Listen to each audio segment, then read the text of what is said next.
Hello everyone. भारतीय अर्थव्यवस्था के जीके सेशन के अंतर्गत हम यहाँ पर इंडियन इकोनॉमी के बेसिक चीज़ों के बारे में डिस्कस करेंगे। इसमें बेसिक आपके कॉन्सेप्ट डिस्कस किए जाएंगे, जिसमें सामान्य ज्ञान के अंतर्गत देखे जाएं जो आपको विभिन्न परीक्षाओं में वनडे एग्जाम में क्वेश्चन इकोनॉमी से आते हैं। लाइक जैसे आप कह सकते हैं कि इकोनॉमी क्या है, इकोनॉमी के क्षेत्र कौन से हैं, अर्थव्यवस्था के प्रकार क्या होते हैं, और साथ ही साथ यहाँ पर जैसे कि माइक्रो और मैक्रो इकोनॉमी क्या होती है, सेक्टर ऑफ इकोनॉमी के अंतर्गत कौन कौन से क्षेत्र आते हैं, उनके अंतर्गत कौन कौन से विषय आते हैं। ये क्वेश्चन आपको बेसिक इकोनॉमी में जब पढ़ना शुरू करते हैं उनसे रिलेटेड आपको बनते हैं। इकोनॉमी की इस जीके सीरीज के अंतर्गत हम कई सारे ऐसे पहलुओं को देखेंगे जो कि वनडे एग्जाम में आपको क्वेश्चंस के रूप में पूछे जाते हैं। ठीक है, तो इसमें जैसे कि आपको हम पंचवर्षीय योजनाओं से रिलेटेड जो क्वेश्चन बनते हैं, इसके अलावा बैंकिंग सेक्टर से रिलेटेड हो गई, मुद्रा नीति को लेकर हो गई, repo rate, reverse repo rate जैसी चीज़ें हो गई। एक टॉपिक आता है जिसको हम राष्ट्रीय आय कहते हैं, वहाँ से रिलेटेड काफ़ी सारे आपको क्वेश्चन बनते हैं। इसके अलावा सरकार के द्वारा जो अलग अलग यहाँ पे योजनाएं चलाई जाती हैं, कई बार वहाँ से कुछ विशेष योजनाओं को लेकर क्वेश्चन बनते हैं। तो ऐसे ही यहाँ पे हर वीक मैं मंडे को आपको बेसिक इकोनॉमी के अंतर्गत, यहाँ पे जीके के अंतर्गत ऐसे ही टॉपिक को डिस्कस करूँगा।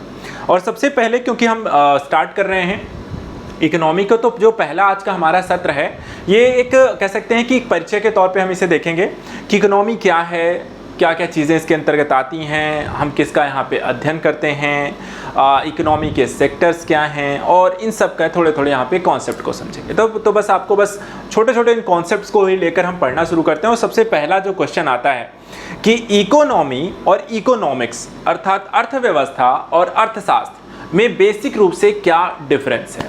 ठीक है, तो यहाँ पे बहुत सिंपल सा डिफरेंस आता है। अर्थव्यवस्था व्यवहारिक स्वरूप है और अर्थशास्त्र सिद्धांतिक।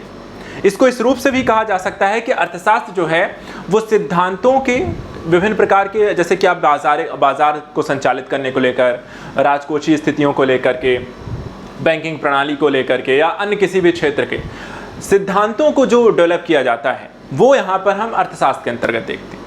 और उसी के व्यवहारिक स्वरूप को कि बैंकिंग प्रणाली में व्यवहारगत स्थितियों में उसे लागू करने से किस तरह की स्थितियाँ, व्यवहार उसे लागू करना, संस्कृत चीज़ें, अन्य चीज़ें, तो वहाँ पर हम जब व्यवहार स्वरूप में आते हैं बाजार, व्यवहार, अर्थव्यवस्था के, तो ये सारी चीज़ें हम देखते हैं और इसी को आप यहाँ पर देख सकते हैं। ठीक है, यहाँ पर अगर आप देखें तो सैद्धांतिक रूप से आप यहाँ पर इकोनॉमी के उस सेक्शन को देख सकते हैं जिसमें कहा गया है कि अर्थशास्त्र और अर्थव्यवस्था के बीच जो यहाँ पे सामान्यतः संबंध है वो सिद्धांत और व्यवहार का है।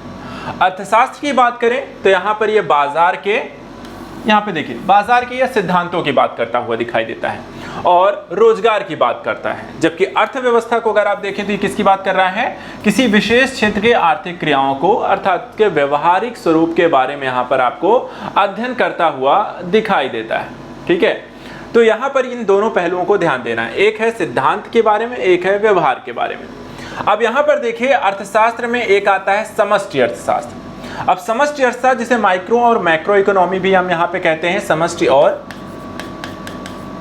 व्यष्टि। ठीक है, माइक्रो और मैक्रो। तो सबसे पहले यहाँ पे समष्टि अर्थशास्त्र क्या है। समष्टि अर्थशास्त्र के आय सिद्धांत को हम अगर देखें तो इसमें किन चीजों की बात की जाती है। इसमें कहा जाता है कि अर्थशास्त्र की वह शाखा जो आर्थिक मुद्दों का समग्र रूप से अध्ययन करती है। तो किस पहलू की बात की जा रही है कि यहाँ पर अर्थशास्त्र की एक शाखा है। पहली बात तो अर्थशास्त्र की दो शाखाएं हैं, एक समष्टि और एक व्यष्टि। और समष्टि अर्थशास्त्र के आय सिद्धांत की क्या बात करता है कि आर्थिक मुद्दों को हम समग्र रूप से इसमें अध्ययन करते हैं। अब इसकी में इकाइयाँ कौन कौन सी आती हैं जो हम समष्टि अर्थशास्त्र के अंतर्गत जिनका हम अध्ययन कर रहे होते हैं। इसमें आप देखिए राष्ट्रीय आय हो गया, निवेश हो गया, रोजगार बचत हो गई, और इन चीज़ों का अध्ययन करने के लिए हम समष्टि अर्थशास्त्र के आय सिद्धांत के बारे में देखते हैं। तो ये क्वेश्चन हो सकता है, क्या हो सकता है कि बताइए समष्टि अर्थशास्त्र के आय सिद्धांत के अंतर्गत किन किन इकाइयों के बारे में अध्ययन किया जाता है। तो आपको पता होना चाहिए कौन सा, राष्ट्रीय आय, निवेश, रोजगार, बचत। ठीक है, अब समष्टि अर्थशास्त्र के विषय क्षेत्रों की बात करें, यह भी क्वेश्चन के रूप में पूछा जा सकता है। देखिए वन लाइनर क्वेश्चन यही पूछे जाएंगे आपको वनडे एग्जाम में, ऐसे ही आपको वन लाइनर क्वेश्चन आपको इकोनॉमी से पूछे जाएंगे कि जैसे कि यहाँ पे पूछ लिया समष्टि अर्थशास्त्र के विषय क्षेत्र में निम्नलिखित में से कौन सा शामिल है या शामिल नहीं है। उनमें से उन्होंने कुछ ऑप्शन दिए, कुछ नहीं दिए, तो आपको बस ये पता रखना है। चलिए देख लेते हैं कौन कौन से इसमें विषय क्षेत्र आते हैं। देखिए एक तो आता है राष्ट्रीय आय का सिद्धांत, दूसरा है रोजगार का सिद्धांत, तीसरा है मुद्रा का सिद्धांत, चौथा है सामान्य कीमत का सिद्धांत, पांचवा है आर्थिक समृद्धि का सिद्धांत और छठा है अंतर्राष्ट्रीय व्यापार का सिद्धांत। तो ये सारे जो सिद्धांत है यहां पर हमें समष्टि अर्थशास्त्र के अंतर्गत देखने को मिलते हैं। दूसरा यहां पर देखिए जो व्यष्टि अर्थशास्त्र और समष्टि अर्थशास्त्र, इन दोनों में हो सकता है आपसे पूछ भी लिया जाए कि देखिए बेसिक यहां पे आपको अंतर क्या दिखाई देता है। तो देखिए यहां पर व्यष्टि अर्थशास्त्र और समष्टि अर्थशास्त्र में अध्ययन और केंद्रीय समस्याएं दोनों ही यहां पर आपको देखने को मिलती हैं। अध्ययन के अंतर्गत देखें तो यहाँ व्यक्तिगत इकाई एक के अंतर्गत हम देखते हैं, जैसे व्यष्टि अर्थशास्त्र में हम व्यक्तिगत इकाई के बारे में अध्ययन करते हैं, वहीं समष्टि अर्थशास्त्र में हम समूह और औसत की बात करते हैं। व्यक्तिगत इकाई हम कीमत निर्धारण की बात करते हैं, तो समूह समष्टि के अंतर्गत आय तथा रोजगार के निर्धारण की बात आपको करते हुए दिखाया जाता है। तो ये सारे जो पहलू हैं आपको इनमें ध्यान देना है। अगला देखिए यहां पे साधन के स्तर पर भी आप इसे देख सकते हैं। ठीक है, साधन के स्तर पे क्या कहता है कि जो साधन है, ठीक है, जो साधन इसमें आपको देखने को मिलते हैं, एक मांग और पूर्ति का और एक समग्र मांग और समस्त पूर्ति का। तो ये सारी जो चीजें हैं यहां पर हमें दोनों में बेसिकली डिफरेंस है। जहां व्यष्टि अर्थशास्त्र के संदर्भ में आप कह सकते हैं कि यहां पर जो बातें की जा रही हैं व्यष्टि अर्थशास्त्र के अंतर्गत यहां पर व्यक्तिगत रूप से हम चीजों का अध्ययन कर रहे होते हैं, समष्टि अर्थशास्त्र के अंतर्गत हम सामूहिक रूप से अध्ययन करते हैं, चाहे वो किसी भी पक्ष के बारे में। ठीक है, तो यहां पर व्यष्टि, व्यक्तिगत, समष्टि, सामूहिक, बस इस शब्द का अगर आप मतलब समझ गए तो ये सारी चीजें बहुत ही आसान हो जाती हैं। ठीक है, चलिए अब आते हैं अगले संदर्भ में। अब यहां पे आता है देखिए समष्टि अर्थशास्त्र शब्द का जो प्रयोग किया गया था, ये नाम ध्यान रखना है, रैगनर फ्रिस्क के द्वारा समष्टि अर्थशास्त्र का प्रयोग किया गया। और देखा जाए तो सन 1933 में व्यष्टि अर्थशास्त्र, समष्टि अर्थशास्त्र शब्दावली का उपयोग किया गया। और अब हम यहां पर देखेंगे कि अर्थव्यवस्था के कौन कौन से क्षेत्र इसके अंतर्गत आते हैं। किसके अंतर्गत? समष्टि अर्थशास्त्र की दृष्टि से। तो यहां पर देखिए फर्म आती है, राज्य सरकार आती हैं, गृहस्थ होते हैं, विदेशी क्षेत्रक होते हैं। तो ये तो फैक्ट हमारे हो गए। अब आते हैं अगले स्तर पे। अगले स्तर पे देखिए यहां पे आता है कि अर्थव्यवस्थाओं का वर्गीकरण करना। अर्थव्यवस्थाएं का वर्गीकरण हम किस आधार पे करते हैं? तो अर्थव्यवस्था की प्रकृति के आधार पर करते हैं। जैसे कि यहां पर देखी जाए कई सारी अर्थव्यवस्थाएं अलग अलग प्रकार से संचालित होती हैं। ठीक है, कुछ अर्थव्यवस्थाएं ऐसी होती हैं जो बाजार आधारित होती हैं, कुछ अर्थव्यवस्थाएं होती हैं जो सरकार के द्वारा संचालित होती हैं, और कुछ अर्थव्यवस्थाएं ऐसी होती हैं जिसमें सरकार और बाजार दोनों ही सम्मिलित रूप से वहां पे अपना कार्यभार संभालते हैं। तो इसी के आधार पर देखा जाए, इनकी कार्य प्रकृति, इनके संचालन के आधार पर देखा जाए तो यहां पर आपको अर्थव्यवस्था का वर्गीकरण किया जाता है। जैसे आपको पता होगा कि अगर आपको कहा जाए कि भाई पूंजीवादी अर्थव्यवस्था क्या होती है, ठीक है, पूंजीवादी अर्थव्यवस्था क्या होगी, तो यहाँ पे पूंजी है। पूंजी आपको कैसे जनरेट होती है? बाजार से जनरेट होती है। और बाजार आपको देखा जाए तो बाजार जो आपका संचालित होता है वो आपको मांग और पूर्ति पर संचालित होता है। तो इस आधार पे आपको देखा जाए तो बहुत आसान हो गया। क्या हो गया कि ऐसी अर्थव्यवस्था जिसमें उत्पादन होगा, कितना होगा, कितना उत्पादन किया जाना है, कितना उसकी बिक्री कितनी होगी, उसकी कीमत कितनी होगी, इन सभी का जो निर्धारण किया जाना है वो यहाँ पर ना तो सरकार कर रहा है ना व्यक्ति कर रहा है। कौन कर रहा है? बाजार करता है। ठीक है, तो बाजार जब ये निर्धारित करने लगे किसी वस्तु का उत्पादन कब, कितना होगा, उसका मूल्य कितना होगा, किस मात्रा में होगा, कब होगा, ये सारी चीजों को जब निर्धारण बाजार करे तो वो कैसी अर्थव्यवस्था हो जाती है? वहां पे पूंजीवादी अर्थव्यवस्था होती है। और ऐसी अर्थव्यवस्था में देखा जाए तो कहा जाता है सरकार की कोई आर्थिक भूमिका नहीं होती है। सरकार यहाँ पे कोई लेना देना, ऐसी भूमिका, ऐसी सरकार, ऐसे बाजार अर्थव्यवस्था में सरकार की भूमिका ना के बराबर है। अब पूंजीवादी अर्थव्यवस्था था शास्त्रीय अर्थशास्त्र का उद्गम स्रोत जो है वो हमें कहाँ मिलता है? तो एडम स्मिथ की एक पुस्तक है जिसमें पूंजीवादी अर्थव्यवस्था के बारे में यहाँ पर बताया गया। और पुस्तक का नाम कई बार आपके एग्जाम में पूछ लिया जाता है। तो पुस्तक का नाम है द वेल्थ ऑफ नेशन, 1776। ये पुस्तक है किसकी? एडम स्मिथ की। और इसमें बाजारवादी अर्थव्यवस्था के बारे में जानकारी मिलती है। चलिए ये हो गया। अब बाजारवादी अर्थव्यवस्था अगर आपको समझ में आ गई, पूंजीवादी अर्थव्यवस्था समझ में आ गई, तो अब आपको यहाँ पर समाजवादी अर्थव्यवस्था, राज्य अर्थव्यवस्था और मिश्रित अर्थव्यवस्था को भी समझना उतना ही जरूरी हो जाता है। तो चलिए आइए देखते हैं इन दोनों ही अर्थव्यवस्थाओं में बेसिक रूप से क्या डिफरेंस है। अब देखिए सबसे पहले आती है राज्य अर्थव्यवस्था। ठीक है, राज्य अर्थव्यवस्था को अगर आप देखें तो इस अर्थव्यवस्था में जब उत्पादन, आपूर्ति, कीमत, इत्यादि का जो निर्णय लेना होता है, फैसला होता है, वो कौन कर रहा होता है? सरकार कर रहा होता है। तो यहाँ पे चीजें बदल जाती हैं। कैसे बदल गई? यहाँ पे देखिए, उत्पादन करना हो, आपूर्ति करना हो, कीमत निर्धारित करना है। जहां पर पूंजीवादी अर्थव्यवस्था में आपको देखा जाए तो आपको बाजार कर रहा था, वहीं यहाँ पर सरकार करने लगती है। और ऐसी अर्थव्यवस्थाओं को हम कहते हैं, यहाँ पर देखा जाए तो एक केंद्रीकृत नियोजित अर्थव्यवस्था भी हम इसे कहते हैं। और इसी को राज्य अर्थव्यवस्था भी कहते हैं, समाजवादी भी अर्थव्यवस्था कहते हैं। और इस तरीके की अर्थव्यवस्था का जो पहला सिद्धांत आपको देखने को मिलता है वो कहाँ मिलता है? जर्मन यहाँ पे दार्शनिक कार्ल मार्क्स से 1883 के दौरान यहाँ पर उन्होंने इस सिद्धांत को डेवलप किया, इस सिद्धांत को दिया था। अब देखिए, दोनों सिद्धांत क्लियर हो गए। एक भाई पूंजीवादी जो बाजार आधारित है, और दूसरी है राज्य आधारित समाजवादी जो सरकार आधारित है, सरकार द्वारा केंद्रित है। तो फिर मिश्रित कैसी अर्थव्यवस्था है? देखिए, मिश्रित अर्थव्यवस्था के दृष्टिकोण से आप देखें तो इसमें कुछ आधारभूत महत्वपूर्ण क्षेत्रों की आर्थिक जिम्मेदारी सरकार की होती है, और बाकी जो आर्थिक गतिविधियां होती हैं वो निजी क्षेत्र के लिए छोड़ दी जाती हैं। अर्थात ऐसी अर्थव्यवस्था जिसमें सार्वजनिक और निजी क्षेत्र यहाँ पे सह अस्तित्व में कार्य कर रहे होते हैं, ऐसी अर्थव्यवस्था को हम क्या कहते हैं? मिश्रित अर्थव्यवस्था। ठीक है, दोनों के तीनों के कॉन्सेप्ट अलग हो गए। अब यहाँ पे एग्जाम्पल मैं बता दूं, जैसे कि आपको अगर कहा जाए कि भाई पूंजीवादी अर्थव्यवस्था का कोई एक एग्जाम्पल दीजिए, तो यहाँ पे आप कह सकते हैं जैसे अमेरिका, यूएसए, ब्रिटेन। ठीक है, दूसरी तरफ अगर कहा जाए कि हाँ अच्छा समाजवादी अर्थव्यवस्था कौन सी है, ठीक है, तो यहाँ पे आपको इसका जैसे यूएसएसआर था, ठीक है, थोड़ा बहुत अभी रशिया को आप देख सकते हैं इसमें। इसके अलावा अगर कहा जाए भाई मिश्रित अर्थव्यवस्था का एग्जाम्पल दीजिए, तो यहाँ पर आप भारत का एग्जाम्पल दे सकते हैं। तो ये कुछ एग्जाम्पल भी आपको इसमें पता रखना है। चलिए, ये हो गया हमारा बेसिक, कुछ कॉन्सेप्ट और क्लियर हो गए। आते हैं अगले। अब यहाँ पे देखिए, अर्थव्यवस्था के कई अलग अलग हम यहाँ पर क्षेत्रों के बारे में भी डिस्कस करते हैं। जब आप इकोनॉमी पढ़ते हैं तो वहाँ पे आता है कि सेक्टर ऑफ इकोनॉमी क्या है।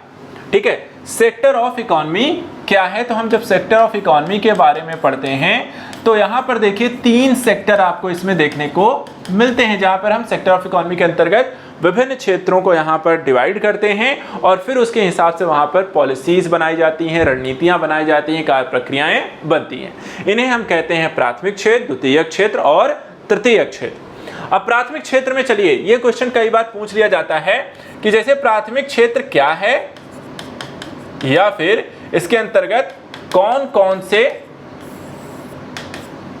क्षेत्र, विषय इत्यादि आपको इसमें शामिल है। तो प्राथमिक क्षेत्र में कौन कौन से विषय शामिल किए जाते हैं? तो सबसे पहले प्राथमिक क्षेत्र निर्धारित कैसे होता है, आपका सवाल ये होना चाहिए। अब इस सवाल का पहले जवाब देखिए, ठीक है, इसको पहले समझ लो। प्राथमिक क्षेत्र कैसे होता है?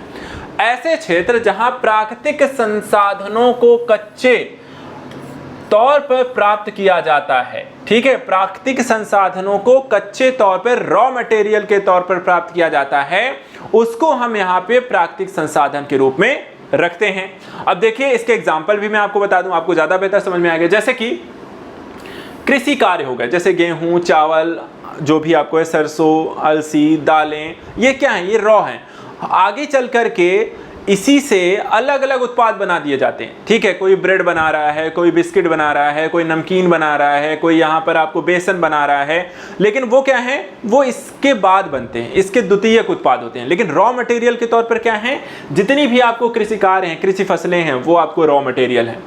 इसके अलावा उत्खनन करके जो भी चीजें आप प्राप्त कर रहे हैं, पशुपालन कर रहे हैं, मछली पालन कर रहे हैं, कृषि से संबंधित सभी जो गतिविधियां हैं, वो सब की सब आपको किसके अंतर्गत मानी जाती हैं? उसे हम कहते हैं प्राथमिक क्षेत्र। क्लियर है प्राथमिक क्षेत्र क्या है?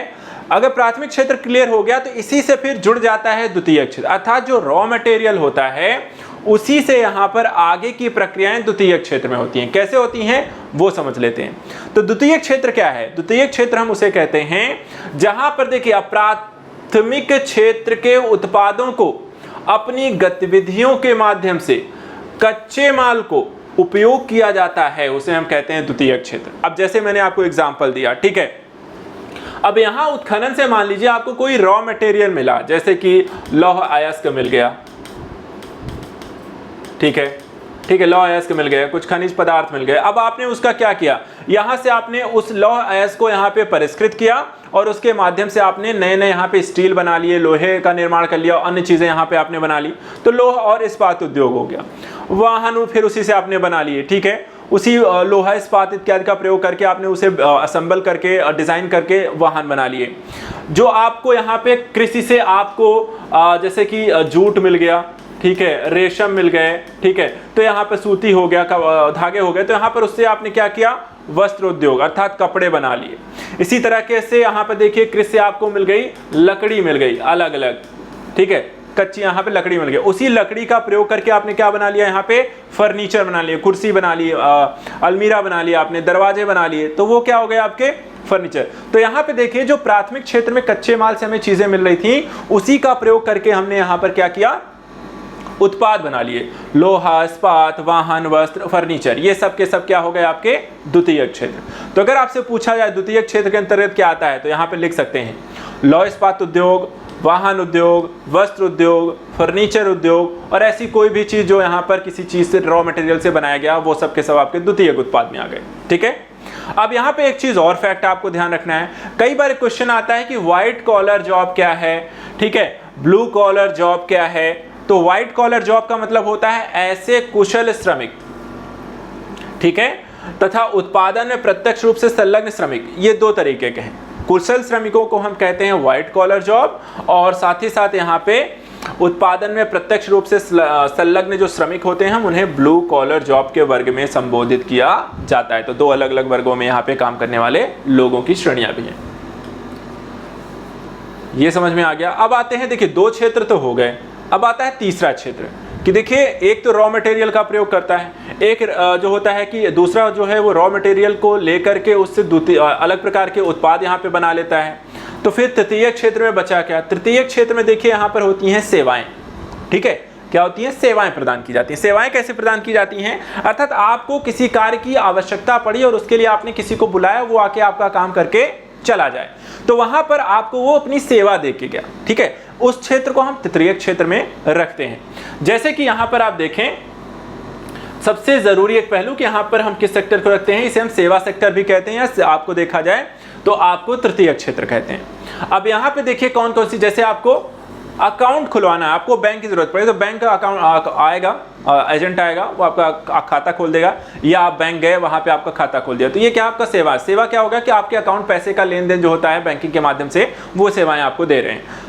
इसी तरीके से चिकित्सा सेवा हो गई, आप बीमार पड़ गए, आपको दवाइयाँ की जा रही हैं, अस्पताल के द्वारा आपका इलाज किया जा रहा है, आपके यहाँ पर मेडिसिन आपको प्रोवाइड की जा रही है, बीमा हो गया इसी के अंतर्गत। इसी तरह शिक्षा हो गई, आपको एजुकेट किया जा रहा है, पर्यटन आपको घुमाया फिराया जा रहा है, संचार आपको एक कनेक्ट किया जा रहा है, रिटेल हो गए जो आपको सामान यहाँ पहुँचा रहे हैं, ठीक है। तो यहाँ पर देखिए ऐसे सभी क्षेत्र जो आपको सेवा प्रदान करते हैं, ठीक है, आपके कार्यों में आपकी हेल्प करते हैं, आपके विभिन्न प्रकार की क्रिया संपादनों को संपन्न कराते हैं, ठीक है। तो वहां पर ऐसे क्या है कि ऐसे जो होते हैं ऐसे सेक्टर्स को हम कहते हैं तृतीय क्षेत्र, या ऐसी चीजों को हम यहाँ पर सेवा सेक्टर के नाम से जानते हैं। तो यहाँ पर आपको देखा जाए तीन चीजें हो गई। अब यहाँ पर आप जो प्राथमिक क्षेत्र है, मूलतः आप इसे कृषि कह सकते हैं, ठीक है, मूलतः इसमें बाकी आपको देखा जाए तो पशुपालन भी है, उत्खनन भी है, लेकिन ज़्यादातर कृषि और उससे संबंधित चीज़ें ही आपको देखने को मिलेंगी। द्वितीय क्षेत्र को आप कह सकते हैं उद्योग, और तृतीय जो क्षेत्र है इसको कह सकते हैं सेवा। तो मोटे मोटे तौर पे अगर आपको याद रखना हो, मोटे मोटे तौर पे आपको याद रखना हो कि आप कह सकते हैं प्राथमिक क्षेत्र मतलब आपको कृषि, द्वितीय क्षेत्र का मतलब उद्योग, और तृतीय क्षेत्र का मतलब क्या हो गया आपको सेवा सेक्टर। इनके एग्जाम्पल, इनके नाम भी ध्यान रखने हैं, जैसे कि आपको प्राथमिक क्षेत्र में आपको कृषि हो गया, इससे संबंधित चीजें, उत्खनन, मछली पालन, पशुपालन। द्वितीय क्षेत्र में पूछा जाए तो जितना भी लौह इस्पात वस्त्र उद्योग, आपको देखा जाए तो लौह हो गया, फर्नीचर हो गए, कार वाहन मोटर वाहन ये हो गए। तृतीय में हो गए बीमा, बैंकिंग, चिकित्सा, शिक्षा, पर्यटन, ये हो गए। बस इनके नाम ध्यान रखना है, ये आपका काम हो जाएगा इतने में से।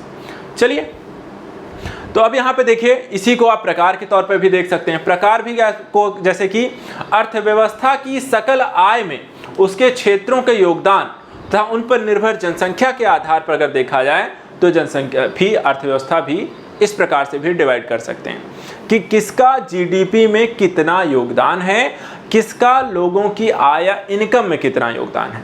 तो इस आधार पर देखा जाए तो कृषक अर्थव्यवस्था होती है, उद्योग आधारित अर्थव्यवस्था होती है, सेवा आधारित अर्थव्यवस्था होती है। ये भी देखेंगे भारत किस प्रकार की अर्थव्यवस्था है। ठीक है, सबसे पहले देखिए यहाँ पे कृषक अर्थव्यवस्था के बारे में देखते हैं। कृषक अर्थव्यवस्था, यदि अर्थव्यवस्था के हम सकल उत्पादन में प्राथमिक क्षेत्र का योगदान 50% या इससे अधिक है तो कृषक अर्थव्यवस्था है। अर्थात हम किसी भी देश की अर्थव्यवस्था को कृषक अर्थव्यवस्था कब कहेंगे, जब उसके जीडीपी में 50% या इससे ज्यादा का यहां पर आपका योगदान, जब उसके जीडीपी में 50% या उससे ज्यादा का योगदान किसका हो, कृषि और उससे संबंधित क्षेत्र का हो, तो वो कैसी अर्थव्यवस्था है, कृषक अर्थव्यवस्था है। इसी तरीके से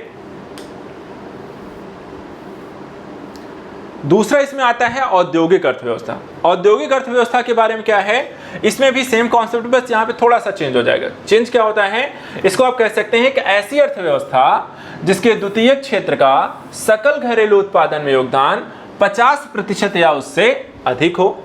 तो इसको हम क्या कहेंगे, सिंपल से आप कह सकते हैं कि जब जीडीपी में 50% या उससे ज्यादा का योगदान यहां पर किसका हो, उद्योगों का। उद्योगों का जीडीपी में यहां पर 50% से उससे ज्यादा का योगदान उद्योगों का होगा तो औद्योगिक अर्थव्यवस्था होगी।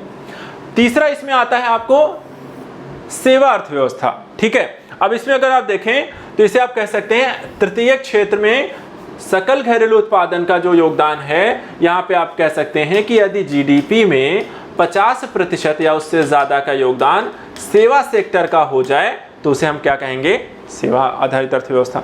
ठीक है, तो कृषक अर्थव्यवस्था, औद्योगिक अर्थव्यवस्था, सेवा आधारित अर्थव्यवस्था। अब यहां पर आपको ये तीनों कॉन्सेप्ट भी हो गए। ये सारे छोटे छोटे कॉन्सेप्ट हैं, बस आपको ध्यान रखना है।